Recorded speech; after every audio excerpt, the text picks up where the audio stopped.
Have you ever felt this way after visiting a house? As one couple felt in this story? An unforgettable story of a bloody house. If you like our stories, then please like our video. Subscribe this channel. And be sure to give your opinion by commenting.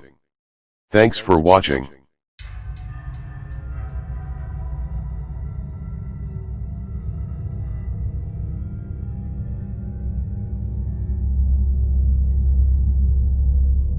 I did a walkthrough of an old cabin for friends to see if it was haunted when they were house shopping.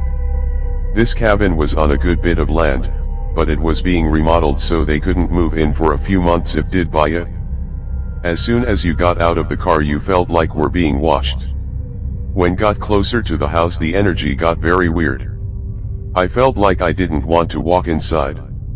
It was an hour drive out there though, and they wanted us to walk through it, so I started by going to the bathroom off the kitchen when first walked it.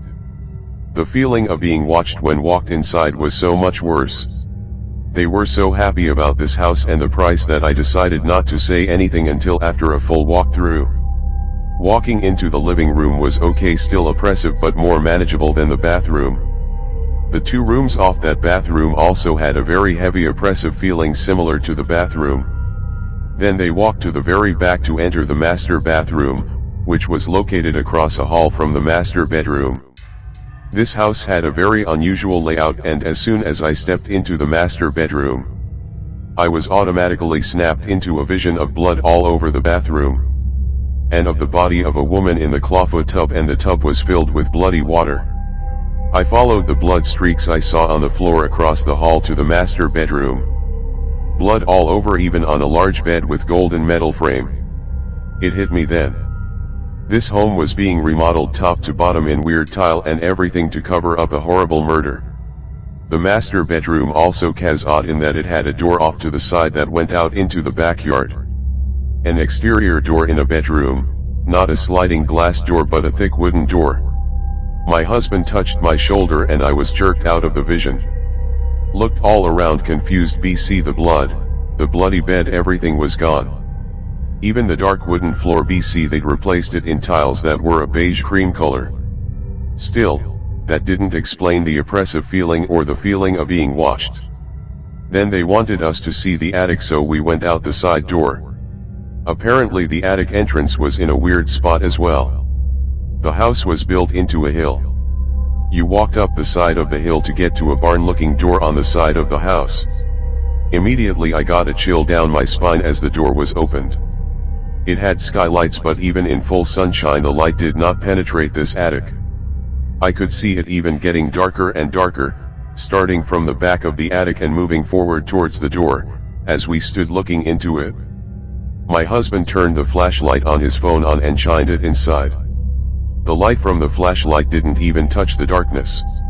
Now my husband has a psychic sensitivity, where I can see things and read things he can't, but he can feel these things. Our friends tried to get me to go in and I said no thanks. They tried to get him to go in and he said the same. At this point I hadn't told him anything about what I had seen or felt. I knew he felt it too though, or he would have stepped in and looked around. BC he usually isn't afraid of anything. However, I knew he felt what I felt. It felt like an extreme predator was in that attic, just watching with excitement and stalking closer and closer to the door. I saw two yellow eyes and heard a loud growl that no one else heard. It felt like being stalked by a mountain lion. I could feel its excitement and hear its thoughts. It was excited about us being there.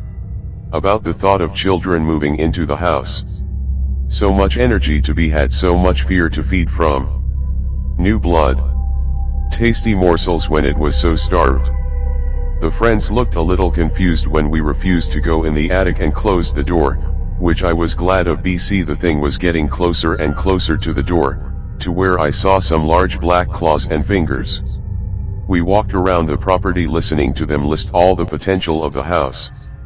All I could comment was how weird the layout was and the flooring. And how cold the floors would be in the winter. And how inconvenient the layout would make living there with kids.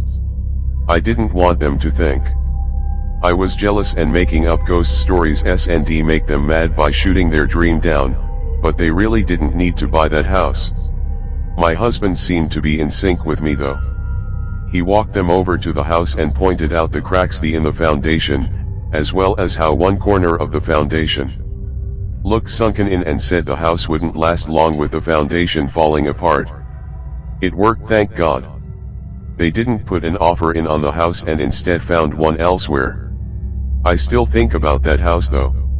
I hope no one ever moved into it, especially anyone with kids. That was an awful entity in the attic that I'm not even sure an exorcist or mirror ceremony could have gotten rid of,